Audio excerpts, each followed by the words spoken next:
ini kita akan berbincang-bincang tentang ketofastosis pada epilepsi pada anak yang berkebutuhan khusus nih.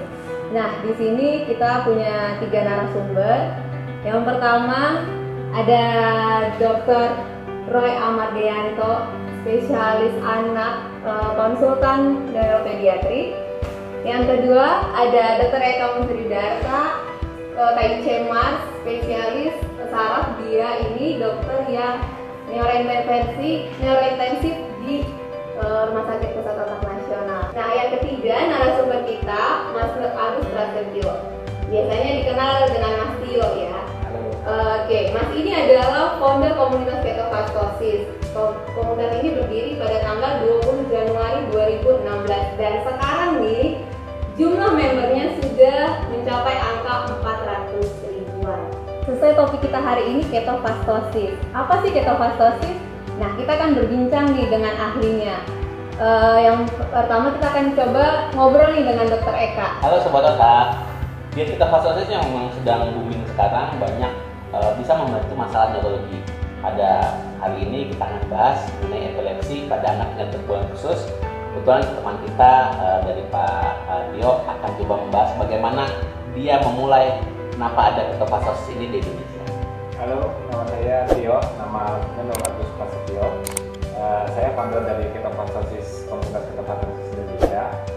Awalnya ketofastosis itu sebetulnya dimulai dari dengan aku memiliki seorang anak berkebutuhan khusus yang bernama Alif, di mana Alif ini terdiagnosa dengan cerebral palsy sejak dia berumur 6 bulan terdiagnosa. Ketahuan kalau dia memiliki problem cerebral palsy dan disertai dengan epilepsi. Sebabnya awalnya aku buat KF ini awalnya dulu untuk meredakan kejang yang terjadi pada anak itu sendiri. Kejang itu bisa terjadi pada anak dengan kebutuhan khusus, salah satunya adalah CP. Coba kita tanya teman kita, spesialis anak konsultan neuropediatrik, apa CP dan kejang pada anak tersebut? Perkenalkan, nama saya Amar, saya dokter saraf anak di Rumah Sakit Otak Nasional. Ingin berbagi sedikit tentang cerebral palsy pada anak. Jadi cerebral palsy itu adalah kelainan otak yang permanen, namun tidak progresif, yang menyebabkan ada gangguan dengan motoriknya, dengan posturnya, dan juga dengan tonus otot tubuhnya. Memang cerebral palsy sendiri itu akan selain menyebabkan kelainan pada gerakan-gerakan motoriknya, itu juga bisa menyebabkan karena dia kerusakannya di otak, itu bisa menyebabkan kejang pada anak. Dan memang angkanya cukup besar, sekitar 25% anak-anak yang cerebral palsy itu memiliki kejang epilepsi seperti itu. Nah, bagaimana untuk menangani masalah epilepsi ini sendiri pada anak-anak cerebral palsy? Ya, kalau dari keilmuan yang sudah ada, memang kita langsung mengobati. Obat-obatan yang bisa kita berikan berbagai macam, dari mulai yang pertama seperti asetilvalproat, fenobarbital, phenytoin, seperti itu. Juga yang masih berikutnya seperti topiramate atau dan berbagai macam lainnya itu bisa juga pada anak seperti ini. Karena memang targetnya adalah anak-anak siapapun itu yang mengalami epilepsi tidak boleh ada kejang. Nah, memang ternyata dari anak-anak yang dengan cerebral palsy itu sendiri memang kejangnya itu ada yang mudah diobati, ada yang sulit diobati. Yang mudah diobati itu sekitar 70%. Yang 30%-nya itu sulit diobati. Mungkin dari yang 30% ini nih yang agak sulit diobati inilah yang kita perlu memikirkan apa yang bisa kita kasih lagi tambahan ya, betul, untuk memperbaikinya. Apa sih yang bisa kita manfaatkan? Mungkin salah satunya tadi dengan terapi bagian diet ini gitu. Nah, dari literatur diet ketogenik ini sudah sejak 1920-an. Bagaimana ceritanya nih ya secara ilmuwan? Ya, sebenarnya sama seperti cerita Pak Tio tadi. Intinya waktu itu dikembangkan karena anak dari orang yang menderita epilepsi juga, dan itu sudah diobati. Akhirnya dicoba dibatasi penggunaan gulanya, dan akhirnya malah tingkatkan juga penggunaan lemaknya, dan ternyata responnya cukup baik seperti itu. Dan memang saat itu ya jangan lupa obat-obatan anti kita juga sangat terbatas ya gitu. itu yang mungkin perlu kita tahu juga sejarahnya. Dulu itu obat-obatan itu sangat terbatas. Penyakit belum ditemukan. Betul. Masih banyak lah. Jadi emang hanya 2 atau 3 macam obat yang bisa dikasih. Seperti kata Dr. Ahmad, ada tadi tambahan untuk memperbaiki epilepsi terutama yang intractable. Salah satu adalah diet ketogenik. Nah, coba kita tanya, bagaimana sih aplikasi diet ketogenik ini pada anak? Kepada Mas Tio. Oke, kalau pada anakku sendiri, awalnya dulu ketahuan epilepsi, dia ada kejangnya, itu sekitar umur 6 bulan, waktu jalan kandungan, kita di 6 bulan dia kejang setelah lahir, dan dia setelah itu tetap lama berobat. Nah, dia dulu dikasih obat kejang juga itu, karena itu temennya, tapi memang waktu itu badannya kejangnya tidak berkurang, kejangnya masih muncul 9 kali. Akhirnya kita terapkan pola makan di mana dia yang dimakan hanya isinya ikan, telur, ayam, daging atau dada ayam tuh di blender dengan air kaldu bisa ceker supaya halus, dan setelah dia makan itu ya memang nggak langsung tiba-tiba menurun kejangnya waktu itu, bertahap berangsur-angsur dia kejangnya berkurang sampai akhirnya dia sekitar 1,5 sampai 2 tahun itu dia udah mulai jarang kejang lagi, tapi masih kalau sudah lulus masih kaget itu kalau nggak salah 2 tahun 2,5 tahun sudah selesai.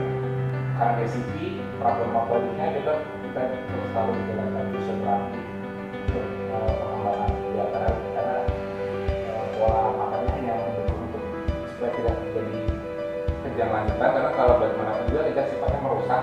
Kalau kejangnya terlalu parah nanti dia malah dari misalnya kita sudah motoriknya udah dilatih, udah bagus, tapi begitu kalau dia kejangnya lama sebentar lagi, dia bisa kemampuan yang terjadi dapat bisa hilang lagi, harus mengulang lagi. Karena kuncinya dari mempertahankan supaya tidak kejang ini, supaya hasil latihan tidak sia-sia ya, kita harus benar-benar maintain bahwa dia supaya tidak kemasukan berbeda. Jadi makanannya fokus di sumber hewani dengan proses pengajaran, karena dia makannya bagus, nah itu bisa tahu jadi biar lebih teksturnya langsung. Nah, dengan pola makan alif seperti itu, kenapa sih Mas mulai menerapkan diet ketogenik ini? Sebetulnya sih yang aku terapkan sama Alif itu dengan cara makan seperti itu, sebenarnya awalnya aku tahu bagaimana keto. Jadi awalnya dulu dia didiagnosa mengalami keto menjadi di mana keto-ketonya besar dan mielinnya itu tipis. Nah, jadi aku dalam conquest mencari apa itu mielin dan bagaimana menebalkannya, akhirnya aku menggunakan pola makan tersebut untuk metabolisme tubuh atau menghasilkan disebut keton sebagai bahan baku untuk produksi mielin itu. Jadi itu basic awalnya dari situ dulu, karena dulu pertama kali tahun 2008-2009 itu yang aku pelajari itu ketogenik belum terkenal. Dulu yang terkenal Atkins, tapi kalau aku cari keyword keton di Google dulu, di Yahoo, yang keluar berdasarkan starvation, yaitu gara-gara keton muncul karena fasting yang dominan, bukan karena diet. Mungkin kalau sekarang kan orang tahunya keton itu mendapatnya dari antara ketosidosis atau diet keto. Nah, kalau dulu aku basicnya dari fasting, benar mengenai fasting. Kan memang banyak nih anak epilepsi yang berkebutuhan khusus harus mendapat terapi tambahan. Mungkin bisa Mas Tio intisarikan gimana sih cara pemberian makan, cara mengatur makannya agar bisa kayak Alif biar lepas dari kejangnya. Kalau untuk Alif dulu dari awal dia yang dimakan isinya makan ikan, telur, ayam, daging, tadi bilang bisa tambah tahu tempe dan di blender dengan kaldu, karena dia dulu makan harus sempur. Kalau untuk aplikasi anak-anak lain bisa sama seperti itu, sumber hewani atau sumber nabati yang rendah karbohidrat atau bermakan ini. Untuk anak-anak yang masih dalam bergugur itu bisa di blender dengan kaldu, atau yang bisa maunya bisa makan langsung yang dimasak, tapi kuncinya cuma satu, yang dimakan itu kuncinya pilih sumber makannya real food. Real food ini artinya tidak diproses. Kalau bisa seperti itu, dan teknik pengolahannya bebas, asal kalau yang dimasak itu tanpa gula, kecap, tepung atau mati-matian yang umumnya. Jadi sumber makan itu sebenarnya cuma dua, hewani dan nabati. Nah, pilih sumber nabati yang rendah karbohidrat. Misalnya kalau contohnya sayur-sayuran, untuk daun, batang, bunga. Daun itu kayak misalnya bayam, daun singkong, sebagainya. Batang itu sebetulnya batang seledri, apa yang bentuk batang aja kayak buncis dan sebagainya. Kalau bunga itu contohnya kayak sudah tumbuhan dalam batang buah itu sudah dipastikan tanpa kita ngecek nutrisi efeknya itu sudah mengakibatkan. Lalu untuk buah-buahnya mudahnya ialah pilih buah yang unsur beri-berian atau alpukat yang kalau dimakan itu walaupun terasa gurih tapi tidak terasa manis. Jadi jangan cari buah-buahan yang manis, itu sudah pasti kandungan karbohidrat terutama fruktosanya tinggi. Jadi kita yang biasa masak itu boleh, tapi itu tidak wajib disifat opsional. Tapi yang utama bagi anak-anak ialah sumber nutrisi esensialnya, karena seperti kita tahu tadi, nutrisi esensial untuk pertumbuhan anak dan untuk esensial untuk hidup itu ada 9 amino asid dari protein dan 2 fatty acid dari lemak. Jadi jelas unsur hewani diutamakan karena itu pendukung dari kebutuhan dia untuk berkembang, grow. Jadi unsur hewani ini yang lebih diutamakan dibanding unsur sayur atau buah, itu sifatnya hanya menambah selera, menyumbangkan mikronutrisi, tapi ibu utama itu sumber hewani dibebaskan. Oh iya, tadi kan Mas Jo menyebutkan jendela makan. Apa sih jendela makan? Pada anak, pada dewasa atau pada Kalau di komunitas KF sendiri kan kita ada protokol di mana kita membatasi dengan jendela makan, di mana jumlah yang dimakan tersebut terbatas di jendela makan tertentu dengan pemilihan kata karbohidrat. Tapi untuk anak-anak ini tidak perlu. Anak bisa dibebaskan makan yang berapa aja, jadi membiarkan satiety mereka yang menentukan kapan mereka butuh makan atau mereka stop makan. Intinya yang perlu dipantau hanya makannya dipastikan kalau bisa real food ya, bukan processed food dan sangat karbohidrat dan acara pemilihan yang seperti yang saya tadi. Unsur hewani dimasaknya tanpa gula kecapatnya atau pada matian, sedangkan untuk unsur nabatinya jadi unsur daun batang bunga sehingga mudah untuk kembali ke karbo dan buahnya pun yang tidak dirasa manis seperti beri-beri dan apa itu. Ini udah tahu kan apa yang boleh, apa yang tidak dimakan pada anak, bagaimana mengatur jamnya. Sekarang kita tanya kepada dokter anak kita nih, bagaimana efek diet ketogenik mungkin untuk perkembangan tumbuh kembang anak kepada dokter anak. Jadi bila memang sangat sulit ditangani untuk masalah diet pada anak seperti ini, memang ada satu pilihan adalah ketogenik ini, ya. Dan kita mengharapkannya walaupun dilakukan ketogenik memang sebaiknya datang ke kita dulu ke dokter anak dan juga dokter gizi. Harapannya apa? Harapannya agar walaupun nanti kita menjalankan itu sesuai dengan protokol yang tadi diberikan Mas Tio seperti itu, tapi memang ada hal-hal yang dari kita, dari ahli dari anak maupun ahli gizi anak itu bisa memberikan masukan juga apa sih yang masih kurang yang perlu ditambahkan kepada anak tersebut. Jadi customisasi tiap anak beda kebutuhannya. Betul, karena memang mungkin kalau anak Mas Tio untuk hal tersebut cukup dan bisa tetap pertumbuhan perkembangan dengan optimal. Tapi mungkin ada anak-anak lain ya, yang sederhana aja deh. Kalau misalnya ada anak alergi sama ikan misalnya kayak gitu, udah hampir pasti kan nggak bisa dikasih kan. Berarti kan pilihannya ada hal yang memang custom kan sesuai dengan anak tersebut. Kita customisasi Seperti itu. Oleh karena itu nanti kalau mau ada indikasi dari dokter anaknya atau dokter saraf anaknya untuk dilakukan ketogenik misalnya seperti itu, tetap kalau rekomendasi dari kita ya memang tetap konsultasi ke dokter gizi anak atau ahli gizi anak supaya tetap terpenuhi kebutuhan dasarnya. Walaupun tadi untuk masa penuaan betul protein yang paling utama gitu ya. Oke, terus berikutnya untuk masalah safety dari ketogenik sendiri, penelitian itu sebenarnya sudah cukup banyak. Yang mungkin yang perlu dipantau adalah itu kadang-kadang menyebabkan ginjal gitu, kadang-kadang menyebabkan batu gitu. Oleh karena itu walaupun menjalankan ketogenik kesan aman saat ini mungkin ya setiap 6 bulan kita harus sekali harus bertolong ke dokter anaknya untuk melihat ada masalah atau takutnya nanti setelah sekian lama menjalani pasangan anaknya bagus saja ternyata tiba-tiba ada batu ginjal, yang juga ada ginjal, kan kasihan anaknya gitu. Memang KF ini banyak manfaat, tapi seperti dokter Ahmad bilang harus kita pantau. Nah ini memang beberapa masalah bisa terjadi pada penelitian luar negeri yang protokolnya mungkin agak berbeda sedikit dengan di kita. Mungkin kita bisa tanya kepada Mas Tio, bagaimana modifikasi protokol yang dilakukan di KF ini sehingga meminimalkan efek samping yang mungkin terjadi karena untuk jangka panjang 2 tahun ini pun belum banyak yang dikerjakan. Mungkin kalau di Victro lebih bisa speak up.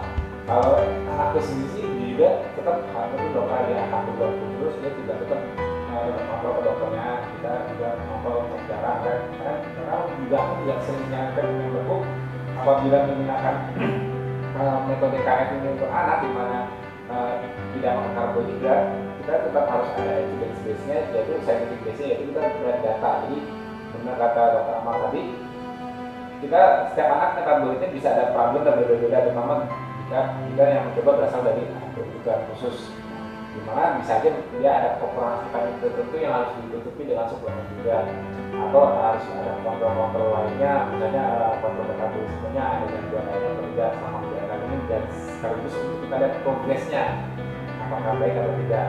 Dan kalau untuk yang mengenai 2 ginjal ini, memang aku juga pernah baca di jurnal untuk ketogenik, di mana dengan strict ketogenik dengan rasio 4:1 fat dan rasio dengan karbo dan proteinnya 4:1, karena itu memang itu penting di awal untuk induksi terapeutik, di mana itu menghasilkan kekebalan yang lebih tinggi dan bersifat menekan dari epilepsinya di gejala-gejala itu. Sebagai penutup, mungkin kita bisa tanya tips and trick gimana agar diet ini mudah dilakukan oleh ibu-ibu di Indonesia untuk terapi anaknya, baik dari dokter anak maupun dari Mas Tio.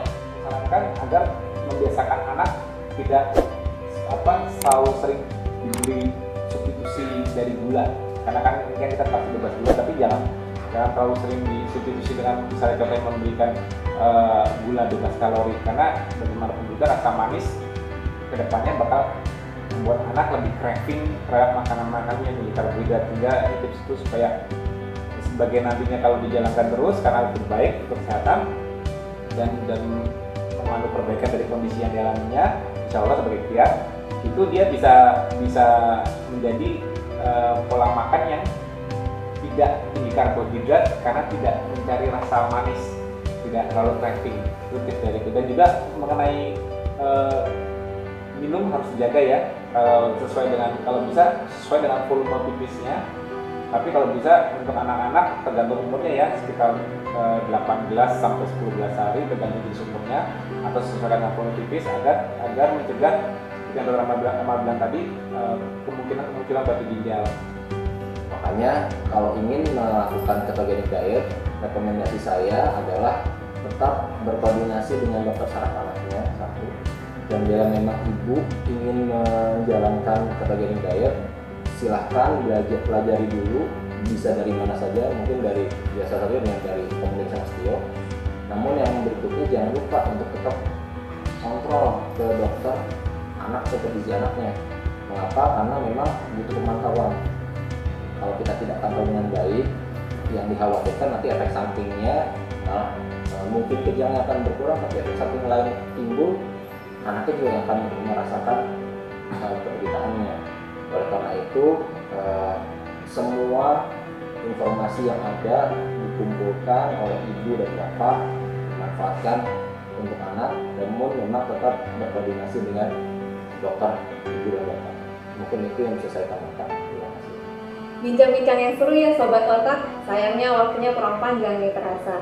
Nah, seperti yang sudah kita diskusiin tadi dengan Dr. Amar, Dr. Eka, dan juga Mas Tio sebagai founder, satu hal yang bisa saya simpulkan dan mungkin kita sepakat bahwa setiap anak itu spesial. Artinya kebutuhan tumbuh kembang anak masing-masing berbeda. Jadi buat orang tua yang mungkin mau mencoba pola ketogenik ini, mungkin terlebih dahulu boleh diskusi dulu, kontrol dulu dengan dokter anak dan ahli gizi anak.